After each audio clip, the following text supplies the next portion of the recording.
Well, hey there, YouTubers. Thought I'd post a video. So I had posted a video on how to store your motorcycle cheaply over the wintertime.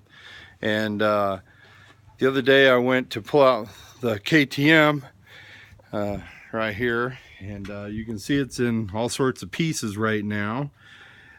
We've been riding the BMWs and the Victory. You can see those over here. And let me give you the long and short of this story. Is one of the races in my motor went bad, and I dealt in Denver here with Faye Myers, who I bought the motorcycle from a few years in 2007. Clutch went out. It took them several months to fix it. They did a really bad job. So I decided to do business with people up in Loveland. They're a KTM only store, but they deal in dirt bikes mostly. They sell the adventure bikes, but their bread and butter is dirt bikes. And so took it up there. They said, oh, $1,000 we can get your bike running. What happened is the mechanic pulled it apart and didn't do his homework.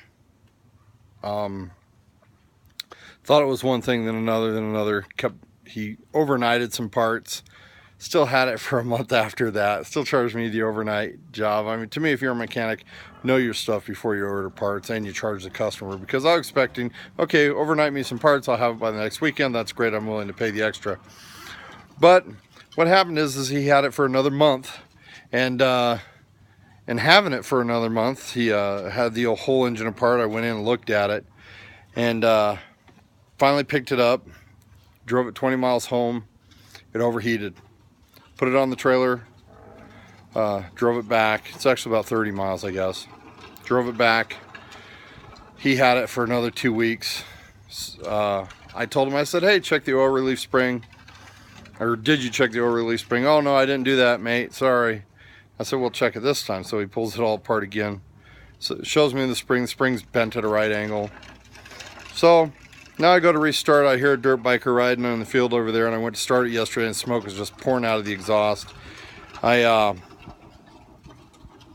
it still started, you know, and so I shut it down, and today I pull it apart, pull the cowlings off and stuff, and I see that it's been pouring oil from this tube, which is a crankcase pressure relief tube, and it goes right here into the first cylinder. And I guess they do that on purpose so that if it leaks oil, it'll just leak it into your first cylinder and burn it off, and no real harm, especially if you're screaming through the desert. But then I drained the oil because I was just suspicious. I've always had water pump problems in this thing, and here's the consistency of the oil. It's like water, you know, slightly thicker than water, I guess, but you know, it's really thin, and it smells like gasoline. So what I'm thinking happened is that while I had it stored over the winter time, I've always had one of the carburetors, I think, has had a kind of quasi sticky float. I would come out to start it, and one of the cylinders would be full of gasoline, and I think because it sat for so long in the garage that cylinder filled up with gasoline. It leaked down into the crankcase, and now my oil is, you know, half gasoline, half oil. So there I am. Who knows what I'm going to do? I may just fill it with oil and see what happens after that. It's probably leaking past the piston rings because it's so thin, you know, like water. In taking all the bolts off for the side of this thing, you know, I told him I wanted all the bolts, nuts and bolts replaced that he took off of it when he removed the motor. He didn't. He used them all. He zip tied on my fuel line instead of using a fuel line clamp. He half the bolts that are put into it right now, from all the external cowlings right here.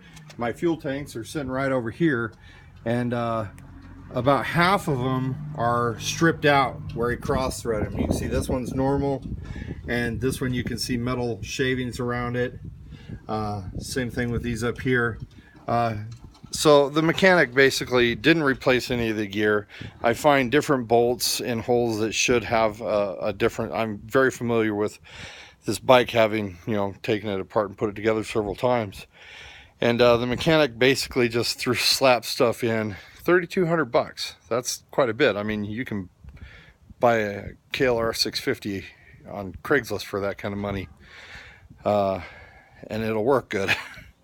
So all said and done, I have to say I've really loved my KTM, but I did the math, and for about 6 years of riding, including the cost of the bike and the repairs I've done to it, this bike has probably cost me about $30,000 so far, and it's become unreliable. I tell everybody it's like a Ferrari, high performance, but when it needs work, it needs work.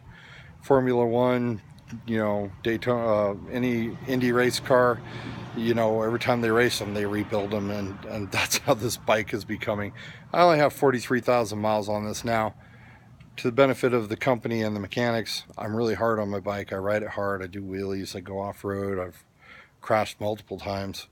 I'm pushing it to the edge. I torqued the chain so much that I snapped the chain at the end of the summertime. Before it didn't quite go into storage. It just went in the garage, and I did ride it during the wintertime. But you can see my chain here. It's a pretty heavy-duty chain, and I snapped it and had to replace that. So I really torqued the motor hard, but really unhappy with the job the mechanic did. I guess the whole lesson in this is I don't know what to do. I'm thinking of legal ramifications against the mechanic, you know, taking him to court. I just, you know, $3,200 bucks to me was steep, and I expected to get it back in perfectly working shape. You know, for example, when you turn the bike on, this comes on, which is your speedometer and your temperature and your odometer. And I got on, you know, at the dealership, or the shop, and I started it, and that didn't come on. And I go, well, why isn't this working? You know, and he says, well, mate, that's the way, he's from England. And you go, well, mate, that's the way these things work. Sometimes they work, sometimes they don't. Being a scientist, I don't believe in that. You know, I can believe that machines can be problematic. There could be something, you know, some things are just put together poorly, and there's always something breaking down. I don't believe that a KTM is put together poorly. I believe it's a combination of, it's a high performance bike, and I'm a hard rider. I'm also a heavy set guy, so it, you know, stresses it out even more. But come to find out, I take the cowlings off and I trace the wire for that, and he just didn't plug it in. You know, and you know, with the KTM, if you've ever dealt with them, you got to pull all these cowlings off. I'll show you over here. So you got to, you know, these are the two gas tanks and the other cowlings down there, and there's the skid plate. Just to get the oil or the air filter off, you got to undo like 6 bolts. So here's an example of the air filter. You can see that it's oil soaked down here at the bottom part where it's been spewing oil. That's kind of one of the key factors that you know, you notice is it's got fresh oil right around here, and it sits upright like this, and it's got oil in here. This is a $60 oil filter. So of course he put a new one of those in, or air filter, I'm sorry, and he put a new one of those in when I had it, the engine rebuilt. I even hate to say rebuilt because he just replaced 2 races on it. He used on the other side over here on this cover, you can see that he did not use the proper gasket. He used gasket material instead, and I don't expect that when I'm spending that kind of money. You know, these are kinds of things that I wanted him to replace, and you can see the wear and tear on these. And the reason I wanted to replace them is, to be honest, I've pulled these apart, you know, 20 times or so, and you know, they need to be replaced. And I understand there's an extra cost to that when you do it, but I'm willing to pay. If you're paying $3,200 bucks, who cares if they spend another $200 on fasteners? So I guess the long and short of it is, trust your mechanic, hold them liable, hold them accountable. You know, here it is, I've put, you know, way less miles on it than I had intended to, and broken again. So, as the adage goes, if you want to become a motorcycle mechanic, buy a KTM.